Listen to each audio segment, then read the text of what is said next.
Okay, we have ourselves a really good episode of TUF. I actually made notes for a change, so hopefully this will go a little better than usual. Okay, first up, they announced the fight right at the beginning, which is a little weird, but Daniel Barrera versus Ben Saunders. Barrera has no pro fights according to Sherdog. He apparently has one according to the Ultimate Fighter show. Ben Saunders, good fighter, got to look for, I think. Has one of the better shots of taking out Mac Danzig. I kind of gave away the ending of the fight there, but bear with me. Alright, so anyways, Daniel Barrera goes a little too hard in practice scoring Matt Hughes. He's punching Blake Bowman. Although the question I have is, what the heck is he doing training with Blake Bowman? It's before his fight.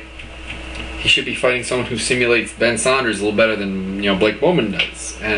Or he should be training with someone who pushes the pace anyways. He proceeds to knee Jared in the crotch. Jared tries to take a little revenge. Didn't look like it really worked that well, actually. It looked like Daniel actually kind of manhandled Jared even a little bit. So Matt Hughes the next day comes in. He beats up on Barrera. Injures Barrera's hand. It's swollen. A little discolored. He says it's just a couple blood vessels popped. People think it might be broken. He goes to see doctor. Comes back, says it's broken, but apparently it's not. He pulled the old Josh Berkman, or not Josh Berkman. Rashad Evans. Rashad Evans from season 2 did it, saying he had something wrong with his arm when it was really fine. So he's gonna fight Ben. He gets a call from his wife, who's apparently had a seizure. She's saying things like, "I'm dying," and it just seemed like a big overreaction. He says, you know, have your sister go. Dana White talks to him about it. He says he's fine with it. He'll keep fighting. So anyways, it kind of highlights the fight up to that point. The episode up to that point. So let's head to the fight. Round 1. Ben Saunders throws a lot of kicks, and there's some pretty good kicks, but I would like to see a little more combinations, a little more hands from him. That was kind of the thing that struck me as criticism for his fight, for Ben Saunders. Dan tries to get inside the reach. He doesn't really manage to maintain any kind of a clinch, so that kind of weakened him. But he did a pretty good job altogether of landing some strikes. He even drops Ben with a big, I think it was a right hand. Ben goes for an armbar immediately, so he was okay. Dan picks him up, slams him a couple times, gets him to let go of the arm. Strong fucker. I can say that, I guess. Sorry if I swear a little bit during this. Dan drops him in return, but it's really more of a slip. So Dan's on the ground, gets up pretty quick.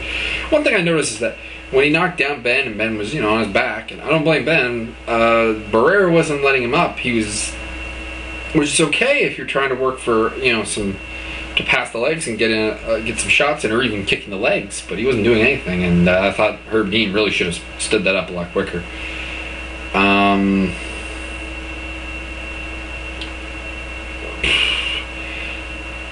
Dan drops Ben again. Ben tries for a takedown. He does get the takedown, but Dan pops right back up, so good wrestling shown there. Some more striking exchanges. Ben falls down off of a high kick. Dan does his thing where he doesn't let Ben up again. So I scored it a 10-9 round for Dan. But more on that later. Second round, a lot more of the same. Ben manages to drop Dan, and this time he actually does drop him pretty good with a knee. I think the knee actually did this time. Dan's bleeding pretty good. Ben's bleeding a little bit from the first round from the nose. Maybe a broken nose, maybe, but I don't think so. Herb Dean does briefly stop the fight. As Dan, if you can see, there's a moment where Dan's, I think, indicating that he's getting blood in his eye. Herb Dean stops the fight, but reverses the decision when, you know, Dan says, "I want to fight," and, you know, Herb Dean agrees with it, and they fight again. But at this point, Dan was kind of running away a little bit, and I didn't like that too much.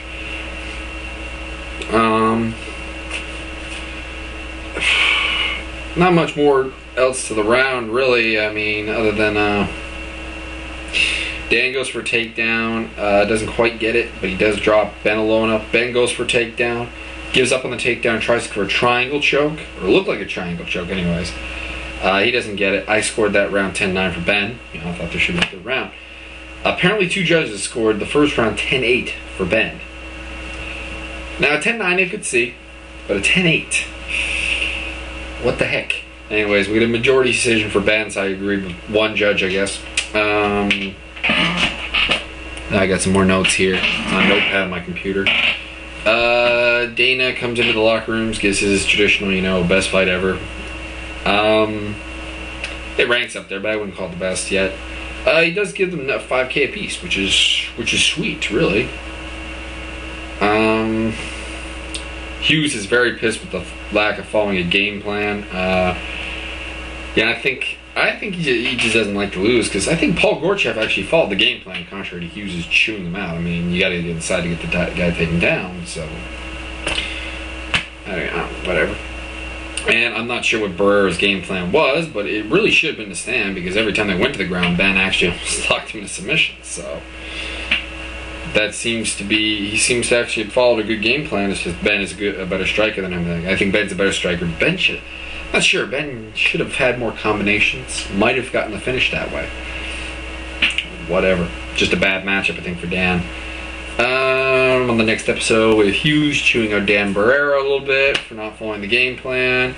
Talking to Dana White, saying he almost wishes he wasn't on the show. Dana White gives him some advice. I think it's some of the same advice he gave to BJ Penn. Don't want to come off looking like Ken Shamrock type thing. He chews his team out, and he does threaten to leave the show. So this is Matt Hughes doing I'm taking my ball and going home, basically. Anyways, I'll be back in a week with the next episode, and I'm pretty much decided I will continue to do videos. So, peace. It's probably bad news to some of you. You might hate my videos.